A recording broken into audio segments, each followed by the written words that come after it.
बच्चों, आज हम वैद्युत फ्लक्स और गॉस थ्योरम का अध्ययन करेंगे। तो सबसे पहले विद्युत फ्लक्स। ठीक है, वैद्युत फ्लक्स क्या होता है?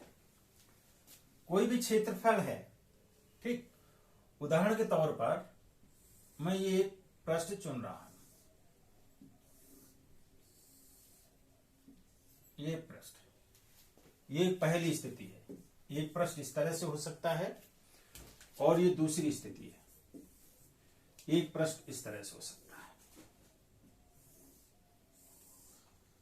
ठीक है, और ये तीसरी स्थिति है, थर्ड, एक पृष्ठ इस तरीके से हो सकता है।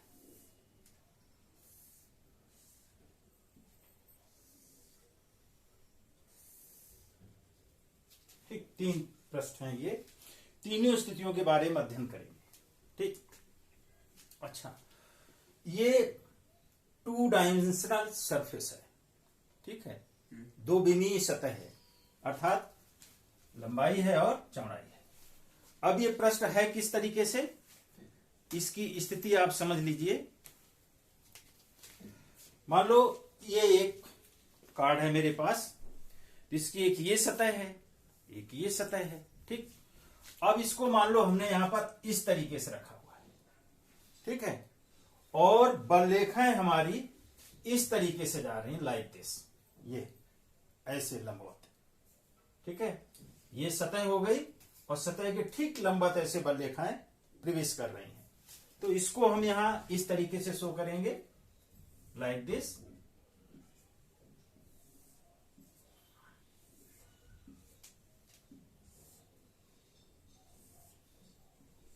ये ठीक इस तरीके से बलरेखाएं जा रही हैं, पृष्ठ के ठीक लंबवत। दूसरी स्थिति ये हो सकती है कि बलरेखाएं सीधे ऐसे जा रही हैं, यानी इस पृष्ठ को जो इस तरीके से था, अब उसको हमने ऐसे घुमा दिया। ये स्थिति है। ठीक है, ऐसे बलरेखाएं जा रही और हमने इसको इस तरीके से घुमा दिया। ठीक, तो इन दोनों स्थितियों पे विचार करते हैं। जब ये लंबवत है पृष्ठ, हमारा सतह ऐसी लंबवत है और बलरेखाएं इसमें ऐसे प्रवेश कर रही हैं। ठीक है, तो इसका मतलब कि बलरेखाएं सतह के ठीक अभिलंबवत प्रवेश कर रही हैं। इस स्थिति में इस सतह से, ये सतह ऐसे, यानी इस सतह से कुल जितनी बलरेखाएं गुजरती हैं उसे हम इस पृष्ठ से गुजरने वाला वैद्युत फ्लक्स कहते हैं। क्लियर? मान लो इस स्थिति में ये जो इसका क्षेत्रफल है, ये इसका मेजरमेंट, मापन कैसे करेंगे? इसको फाई से व्यक्त करेंगे, फाई ई। विद्युत फ्लक्स को किससे रिप्रेजेंट करते हैं? Phi E. वैद्युत फ्लक्स है, ई फॉर इलेक्ट्रिक, वैद्युत फ्लक्स फाई ई। फाई इसका सिंबल है और ई लगा दिया तो वैद्युत फ्लक्स हो गया। आगे चल करके आप जो है चुंबकीय फ्लक्स पढ़ेंगे तो वहां फाई बी से रिप्रेजेंट करेंगे, इसलिए ई और बी अलग अलग नोटेशन दे दिया।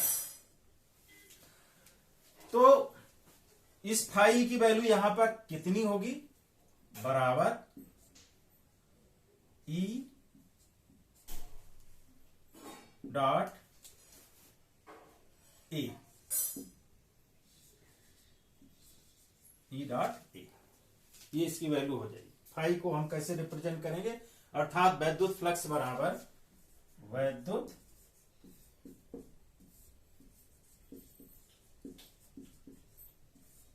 Flux phi is equal to E dot A. ठीक, यानी ये दो राशियों का, दो सदिश राशियों, विद्युत क्षेत्र की तीव्रता और क्षेत्रफल वेक्टर, इन दोनों का डॉट टू डॉट इसके बराबर होता है, phi is equal to E dot A. Clear? तो इस स्थिति में इसकी वैल्यू ये हो गई, मान लो। अब यहां पर क्या होगा? यहां पर बलरेखाएं सतह के ऊपर से ऐसे निकल जा रही हैं, सतह के अंदर से होके नहीं निकल रही। आप देखिए यहां पर तो जो है बलरेखाएं ऐसे जा रही हैं, ठीक है, तो यानी इससे फ्लक्स गुजर रहा है, इसकी वैल्यू ये हो गई। लेकिन यहां पर क्या स्थिति होगी, यहां पर इस तरीके से हमारा सतह है, तो बल रेखाएं ऐसे जा रही हैं, तो इस पृष्ठ से होकर कोई भी बल रेखा प्रवेश नहीं कर रही है। अर्थात हम कह सकते हैं कि इस स्थिति में पृष्ठ से गुजरने वाली बल रेखाओं की संख्या 0 हो जाएगी। ठीक है, तो यहां पर हमारी फाई ई इसकी वैल्यू होगी 0। क्लियर। तीसरी स्थिति ये है, मान लो ये हमारा यहां पे, हाँ ई और ए दो चीजें हैं, तो ई तो ये हो गया हमारा, ये तो ई की वैल्यू हो गई। अब यहां पर ए क्या है, ए माने क्षेत्रफल वेक्टर, तो क्षेत्रफल वेक्टर इसका किधर होगा, सतह के लंबवत, ऐसी है सतह। ठीक है, तो ये ए की दिशा होगी, यानी ई जिस दिशा में है उसी दिशा में ए भी है। हम इसको ऐसे रिप्रेजेंट कर सकते हैं, ये हमारा क्या है, क्षेत्रफल वेक्टर है। ई और ए दोनों एक ही दिशा में है, तो ये हमारा हो गया ई डॉट ए, अर्थात इसको हम लिख सकते हैं E A cos what is theta in this condition. E इस दिशा में है, हाँ करेक्ट, तो थीटा 0 हो जाएगा, यहां 0 लिख देते हैं, तो ई ए कॉस 0 बराबर कितना हो गया, ई इंटू ए। तो इस कंडीशन में जबकि हमारी सतह के ठीक लंबवत जो है बल रेखाएं गुजर रही हैं, अर्थात ई का डायरेक्शन और ए का डायरेक्शन दोनों एक ही है, उस स्थिति में विद्युत फ्लक्स का मान मैक्सिमम और इसकी वैल्यू होगी ई ए। करेक्ट। दूसरी स्थिति, अगर हम सतह को ऐसे घुमा देते हैं तो सतह सरफेस का क्षेत्रफल वेक्टर किधर होगा, इस दिशा में। पहले तो ये समझ लीजिए क्षेत्रफल वेक्टर क्या है, मैंने पीछे बताया है आपको, सतह के लंबवत वेक्टर। ये सतह है, पृष्ठ है, ये इसके ठीक लंबवत, ये इस दिशा में, ये भी इधर भी हो सकता है और उसके उधर भी हो सकता है। तो ये जो है आप देख रहे हैं यहां पर हमारा ई तो इस डायरेक्शन में है, लेकिन क्षेत्रफल वेक्टर एक ऐसा है, ऐसे लंबवत है, हम इसको ऐसे शो कर सकते हैं। तो यहां पर ये ई और ए के बीच में यहां एंगल कितना हो रहा है, 90 डिग्री। तो यहां पर फाई 0 कैसे 0 हो गया, आप देख लीजिए, ई डॉट ए बराबर ई ए कॉस कितना एंगल होगा ई और ए के बीच का, 90 डिग्री, राइट हियर 90 डिग्री। तो ये हो जाएगा कॉस 90 की वैल्यू, इसकी वैल्यू 0, तो ये पूरा 0, सॉरी, तो phi E is equal to कितना हो जाएगा, 0 इन दिस कंडीशन। ठीक। थर्ड कंडीशन नाउ, अब यहां पे देखिए आप, यहां पे क्या है, यहां पर हमारा जो स्थिति ये वही तो ये नजर आ रही है, फर्क ही सिर्फ इतना है कि यहां पर हमारा क्षेत्रफल वेक्टर, तो क्षेत्रफल वेक्टर ये हो गया ए लाइक दिस, जैसे यहां पर है वैसे यहां, कोई अंतर नहीं। ठीक। लेकिन यहां पर अब हमारी बल रेखाएं यहां तो सीधे लंबवत प्रवेश कर रही थी, यहां पर हम मानते हैं कि मान लो बल रेखाएं हमारी ऐसे आ रही तिरछी, लाइक दिस।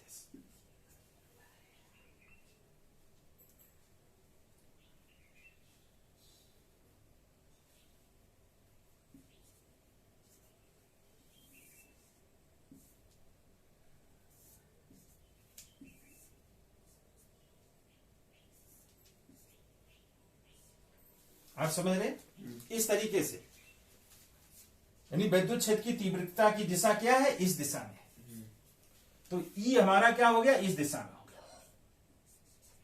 समझते जाना, ये तो ठीक है, ऐसे मैंने रखा, ए का डायरेक्शन तो ये हो गया, लेकिन क्षेत्र बल रेखाएं तिरछी आ रही हैं, ऐसी व्यवस्था है यहां पर कि बल रेखाएं कैसी आ रही है, ऐसी तिरछी आ रही है। यानी इस ए और इस ई के बीच में हम इसको अगर पीछे बढ़ा दें ऐसे, तो ये एक एंगल बन रहा है, सपोज ये एंगल थीटा है। ठीक है। अच्छा, फ्लक्स की परिभाषा मैंने क्या दी है आपको, कि सतह के लंबवत गुजरने वाली बल रेखाएं, और यहां पे कंडीशन क्या है कि बल रेखाएं जो है कैसी आ रही हैं, तिरछी। तो क्या ये बड़लेखाएं इस सतह के ठीक लंबवत गुजर रही हैं? नहीं गुजर रही। करेक्ट।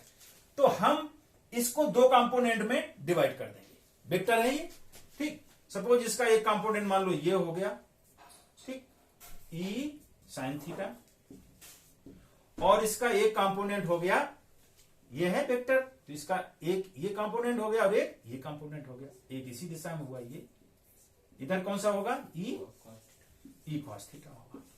अब दोनों पे विचार कर लेते हैं। इसका ई कॉस थीटा कंपोनेंट, ठीक है, सतह के लंबवत, और ई साइन थीटा कंपोनेंट सतह के समांतर, अदर डायरेक्शन में हो गया।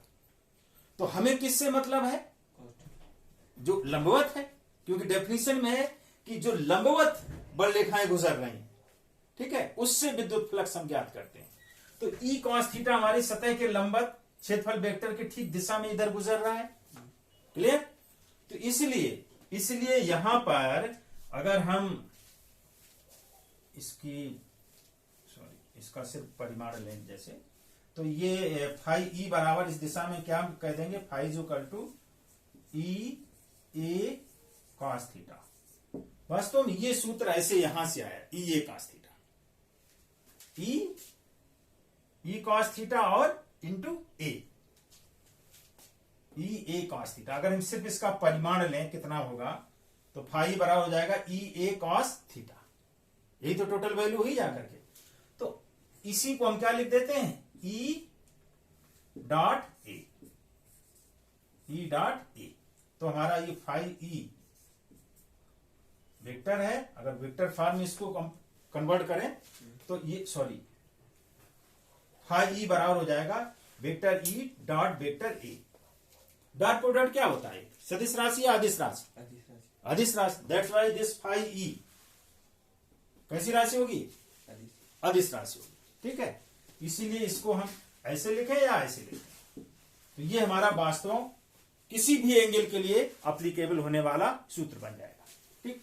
अर्थात phi E is equal to vector E dot vector A, या phi E is equal to E A cos theta, किसी को भी आप यूज कर सकते हैं। यहां से सूत्र हमारा निकल कर आ गया। इसकी ये दो विशेष कंडीशन आ गई। अब इस कंडीशन में जो है ये थीटा कितना हो जाता है? 0 हो जाता है। ये 90 है, cos 90, यहां cos 90 हो जाता है। तो cos 90 की वैल्यू कितनी हो जाती है? 0। तो पूरा 0 हो जाता है।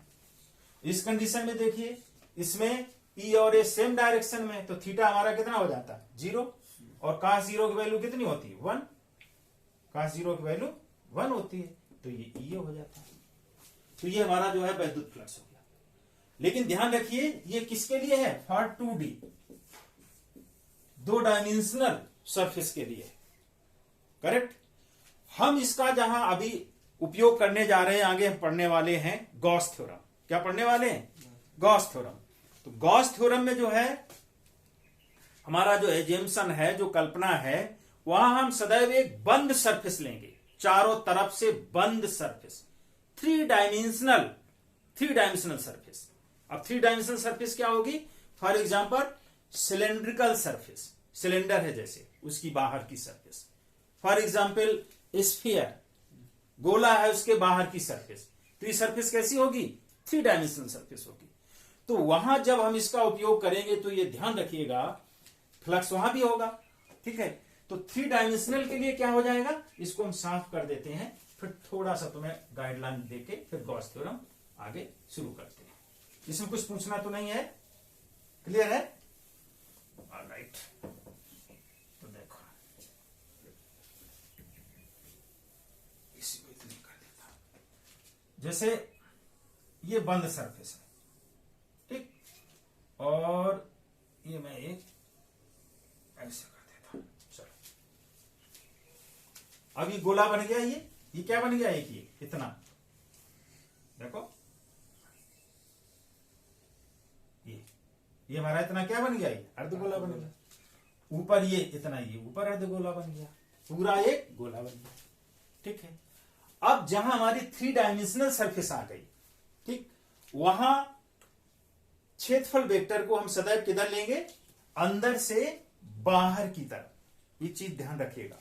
जैसे मैंने आपको बताया हमारा फाई क्या होता है, फाई होता है ई ए कॉस थीटा, ठीक है, जहां थीटा क्या है, एंगल बिटवीन ई एंड ए, ठीक है, electric field intensity and area, ठीक है, इन दोनों के बीच का ये कोण होता है। तो 2 डायमेंशनल में तो ये इधर हो सकता है वेक्टर, फॉर एग्जाम्पल ये सतह है तो इसमें जो है ये वेक्टर इधर हो सकता है, क्षेत्रफल वेक्टर हमारा सतह के लंबवत ये इधर हो सकता है, या सतह के लंबवत ये नीचे हो सकता है। यही स्थितियां तो हो सकती हैं। लेकिन जहां हम गॉस थ्योरम में इसका प्रयोग करने जा रहे हैं, ध्यान रखिएगा, गॉस थ्योरम में हम सतह को सदैव एक क्लोज्ड बंद सतह लेते हैं। बंद सतह माने एक 3 डायमेंशनल सरफेस हो गई। तो वहां पर हम जो है आवेश कहां रहता है, बंद सतह के अंदर। तो बलरेखाएं कहां से निकलेंगी, अंदर से निकलेंगी बाहर की ओर, ठीक है। तो अंदर से बाहर की ओर निकलने वाला फ्लक्स, ठीक है। तो वहां पर सतह से बाहर की ओर सदैव हम क्षेत्रफल वेक्टर लेंगे, इस तरीके से बाहर की ओर, ऐसे चारों तरफ से। ये चीज ध्यान रखना। क्षेत्रफल वेक्टर का डायरेक्शन क्या होगा, it is always perpendicular but its direction outward direction, ठीक है, अंदर से बाहर की ओर। ये एक चीज ध्यान रखना, करेक्ट। तो ये 2D और 3D में थोड़ा अंतर हो गया। 3D में हम जो है फाई को सदैव बंद सतह के अंदर से बाहर की ओर जो निकल रहा है उस पर विचार करेंगे, ठीक है। तो एरिया वेक्टर सदैव किधर होगा, अंदर से बाहर की ओर। Clear, that's all. अब हम आपको आगे गॉस